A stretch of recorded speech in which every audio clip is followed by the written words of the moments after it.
Welcome back everyone. After having covered the major moves at Black's disposal on move 2, we're now moving on to slightly less common moves. Those include G6, which will be the topic of this video, Knight F6 and A6.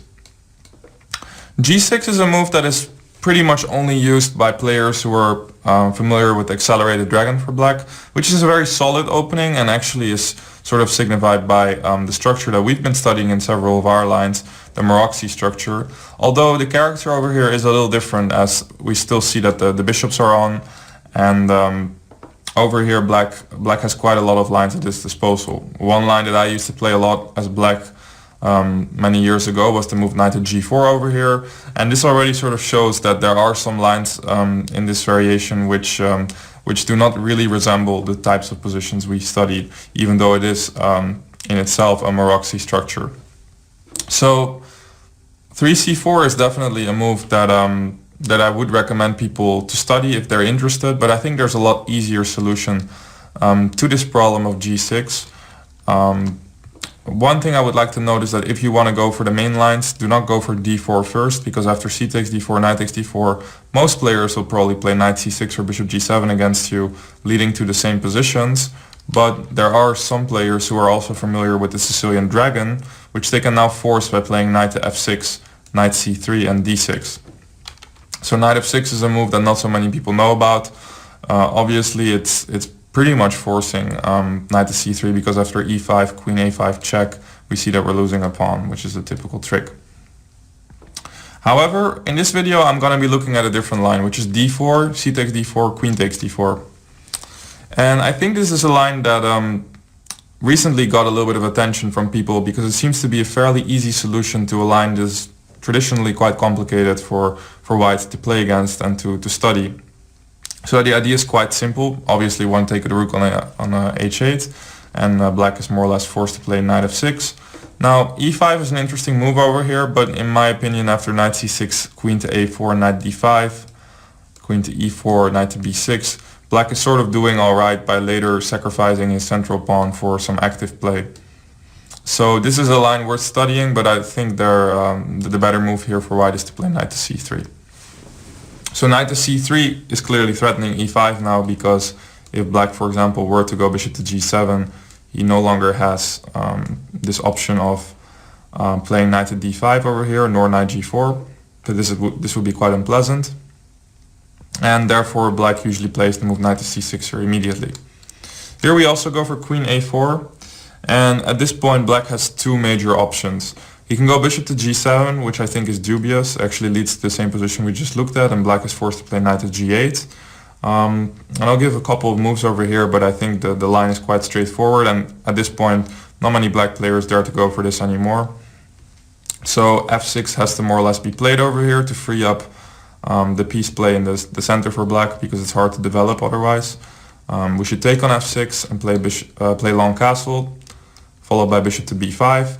And maybe positionally it's not the nicest thing to take on c6, but we're really just playing for the fact that we're highly developed, and I think that Black cannot really get out of this without doing certain concessions. So for example a6, bishop takes c6, b takes c6, rook e1. Positionally it looks quite sound for Black, but already here it's hard to move a piece without giving up some sort of vital square. For example e6, knight d5 seems to be a nice idea, but it would immediately allow bishop to d6, which then in its turn looks quite unpleasant. So a5 has been tried over here to gain a little bit of space on the queen side and maybe create a square on a6 for the bishop. Here I like to give check and bishop to g3, and we're preparing for ideas with knight to e5 over here. And yeah, once again I think this is quite a good position. Bishop to a6 can be answered with queen h4, and as we can see knight g5, knight e6 is a very dangerous idea in this position. So bishop to g7 honestly is not a move I have a very high opinion of, and I think that white is doing much better after it. Instead d6 should be played, and after d6 e5 white's idea of specifically putting the queen on a4 becomes kind of apparent. Black pretty much has to take on e5, and after knight takes e5 here Black has three major options. The main line is pretty much bishop to d7, as it's the most easy way to face the problem. but it does give up the bishop without too much in return, in my opinion. So black kind of concedes to play a slightly worse position after this. More ambitious is the move bishop to g7, but first of all I would like to look at the more tactical move queen to d4. Queen to d4 actually is considered to be quite a good move by some players, but after having looked at it myself a little bit more, I'm not very impressed. I think black gets pretty uncomfortable endgames over here. And I like the move b3 here, aiming to develop the bishop to b2. Now one game here continued bishop to f5, which looks quite strong because it gains a tempo against the c2 pawn. But over here white can actually use the fact that now another square for his bishop was opened up, which is bishop to a6, and also threatening to win a perhaps even more relevant pawn. Rook to d8 was played over here, and I think after bishop to b7, rook d6, short castle, white actually has quite a strong initiative with bishop to f4 coming next. The rook's coming out very quickly, and this is not a very good position at all for black. So bishop to f5, even though it's active, allows bishop a6, which is just a very annoying move for black to deal with. So instead bishop to g7 would be the logical way, bishop to b2, and now bishop f5 makes a little bit more sense because black can already castle. And here I think long castle is sort of the way for white to go. And as we can see, I think the endgame already looks quite pleasant for white, who has a nice square on c5. Clearly these pawns are a little bit weak. The only thing white really has to worry about is some counterplay related to knight e4 and knight g4, which therefore I suggest you stop by playing f3. Bishop to d3 is another option, but it does allow some knight e4 and knight g4 moves, so f3 is a little bit more convenient in that sense. And after rook d8, bishop e2, I understand it might not be the most exciting advantage ever, but I really don't see much point for black to go for this position. Next on, white can think about kicking back this bishop by g4 and putting the knight to c5, and once again I just think this is very pleasant for white. Another idea could be bishop a6, bishop b7 in some positions again, but black is very restricted over here, and yeah, I think this is just a pleasant endgame that nobody would really like to play as black. So queen d4, it leads to slightly uncomfortable positions, and I actually think that b3 is just one of the many options over here. I know bishop to e2 has been tried by several strong players, so here it's really a matter of take your pick as white, what type of advantage you like most, but it's not something that is gonna solve the problems for black in the long run. So after knight takes e5, the other move would be bishop to g7, which in my opinion is a lot more important because black is actually aiming to just give up the c-pawn and play for activity. Bishop to b5 is the right move here, and after short castle taking on c6 we reach the following position. Now this is clearly a position in which we have to know a little bit about what's going on, because if black manages to get active counterplay, he might very well be able to create enough pressure against either the b or the c pawn in the long run to equalize. Luckily there's a game over here by Arkady Nadic that we can follow, who pretty much showed the right way for white to play. Queen c7 is the most popular move here for black, and then rook to e1 threatening bishop to f4, using this using the fact that the queen and the rook are lined up on one diagonal, and also stopping e5 as a defense. Over here bishop to b7 has been played. Rook b6 is also possible, but it runs into knight d5, simplifying the position. And after takes, I don't think black can take on b2, because after bishop takes b2 takes, the rook is pretty much trapped, and this does not look very pleasant for black either. So rook to b6 allows a simplification, and if this does not work, then white will be able to play c3 and bishop to b3 and really consolidate that extra pawn advantage. So this is not something too great for black. Instead, bishop to b7 is a decent move. Obviously now bishop f4 runs into queen takes d6, so we have to take on b7. And after rook takes b7, bishop to f4, we now are at a crossroads for black. First of all, he could initiate a queen trade by playing queen to d7, but I do not think it's really equalizing, because over here rook takes d7 would simply take out the pressure from our pawns on b2 and c2, so we could go rook to d1 for example, or bishop to e5 next. This just looks quite pleasant for white. And knight takes d7 obviously allows this move, rook takes e7, so even though sometimes a queen trade could be good here if black manages to really set up proper counterplay and get his other rook in, here there's just not enough time. Specifically here after rook takes b2, rook to b1 is very precise, as after rook takes c2, rook takes d7, we see that we will be winning the pawn here on a7, although there's a little trick to keep in mind here. After bishop takes c3, of course rook takes a7 would run into bishop to d4 and he will get counterplay on f2, but actually the move rook to c7 seems to me like a very unpleasant position for black to face, because there's almost no way out of this pin besides the move rook b2, and I think that this position is probably close to lost for black already. So this is definitely not something that could be called a real solution for black. Moving back to the initial game I referred to, after bishop to b7 takes bishop f4, queen to c5 was played in the game Neidic against Hausrath in 2011 in Germany. And here Neidic actually played very precise, so it's a game to follow. Rook to e5, forcing pretty much a queen trade. And after takes, he played the move bishop to c1, which is not a very nice move in itself, but with the rook swinging over to the a file and putting pressure on the a pawn, and of course e7 is hanging right now, it seems to me that it's more than sufficient to keep the advantage. So e6 was played over here, rook to a5, rook to d8, initiating some tricks with knight e4 and back rank mates. So Neidic played king to f1, a nice move bringing in the king. Rook to d7, defending the a7 pawn, and after king e2, Hausrath played knight d5, which was definitely an error, because after the following moves, takes, c3, and bishop e3, white was just a clear pawn up and went on to win the game shortly after.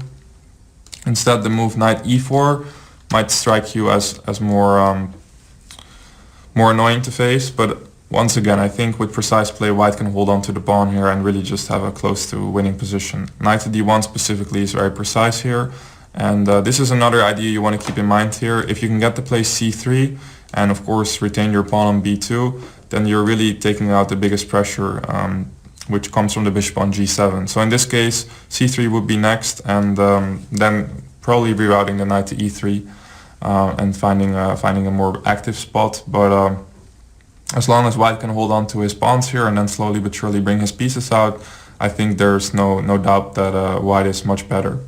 So this is really it for the tricky line with the move bishop to g7, which is giving up a pawn once again. It's something you have to know about in order to play this line, so definitely study it. But like I said, I don't think it's enough for equality, and definitely a little bit depressing from black's side to go for that if white is aware of how to retain his pawn advantage. So that leads us to bishop to d7, which is really the main line. And after knight takes d7, queen takes d7, bishop to e3, we already see the type of position that we're sort of getting into. We have the bishop pair. Honestly, black has very little to offer in return for that. But of course he has a solid position, and here the main task for white is really to show how much he can make out of that bishop pair, and of course also a slight advantage in development. So bishop to g7, rook d1 is my suggestion. Here black has several moves. First of all, queen to c7 will be followed by g3, and the main idea is that there's now no knight g4 ideas here. So bishop to g2, short castle, this would really already give white a very pleasant position. It kind of resembles some sort of Catalan structure, but there's hardly any counterplay over here, and no real way to ever block this bishop's scope. So this is not something that's very commonly played. Instead, queen to c8 is probably a better move, because it allows g3 and knight g4, which is now a little bit annoying because it also introduces ideas of bishop takes c3 and maybe queen e6 check if we remove our bishop from e3. So instead, after queen to c8, it's actually better to just play bishop to e2, and after castle, a6, rook to e1. We're not playing spectacular moves, just developing our pieces. b5, queen h4, I think that this position is just a little bit better. Specifically, queen to f5 was played in one of the games here of Adiban, if I'm not mistaken. And here I think white went for rook d2 or something like that, which probably rented him some small advantage. But instead the computer points out that after g4, white's actually much better, intending to go g5 and just gain over a lot of space. Black pretty much has to retreat because queen takes c2 would be followed by rook to d2. And the queen is trapped. After queen c8, g5, knight d7, bishop f3, followed by a well-timed knight to d5. This looks very pleasant for white. And note that this idea bishop f3, bishop g2 is quite important here, because obviously you cannot just go g4, g5 and not think about your king after that, but by putting the bishop back to g2, not only do we improve its positioning, it's also guarding our king very well from that square. So that's a nice little improvement over some of the games that were played over here. I think the most interesting move for black here is to go queen to g4. Once again, black would like to initiate some sort of trade where he gets active play against our knight specifically. For example, bishop to c1, bishop takes c3. I'm not entirely sure how much our bishop pair is worth with this structural damage done over here. So I would not go for the queen trade. Instead, I would go queen to b3, attacking b7. And here short castle. Again, queen takes b7 might be possible, but I would like to keep it simple. I believe knight to b4 can be played now and things get a little bit messy. So instead, I just suggest you go for h3, kicking out the queen and thereby allowing yourself to naturally develop with bishop to e2 next. Queen to c8 is mostly played here. Queen to b4 can be played, but I just don't see any reason why this position wouldn't be a bit better for white. Specifically after knight to b4, rook d2, we can swing over the king to c1 and then bring our other rook in. And yeah, this is really not a very worrisome position. Also note that bishop to f3 of course will be played again, stopping most of the active ideas here related to knight d5. So one of those stable advantages that you should be happy with as white here. Instead, after h3, queen to c8 is the move that I think should be played. And like I said, we're developing naturally over here. A6 short castle.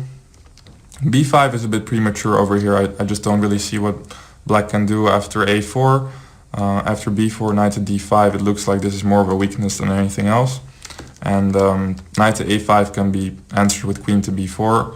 And of course taking on a4 is not really great at any point either. And over here knight c6, queen h4. It resembles the type of position we were looking at earlier. Note that here specifically there's a little tactic working in our favor. If black tries to win the pawn on b2, we have this idea of playing bishop to f3 and then taking on a8. So also that does not work. Instead of the move b5, I think black should try to stay solid by all means and play the move e6. Here I like knight a4, using the hole on b6 that was created because of the move a6. And after the following moves, again c3. Also when we're not a pawn up, I think this move c3 is just very nice because it's blocking the scope of the opponent's bishop. And next on, white should be thinking about improving his bishop's position. Specifically, I like maneuvers like g3, bishop f3, bishop g2 here. And really, as long as you keep the bishop pair over here, this is going to be a very tough position for black to defend. So this is definitely, yeah, once again, just a very good outcome for the opening. And again, it's a line where I think you have to know relatively little theory and you can really get good positions. Right now, I don't know what the exact solution is for black against queen takes d4.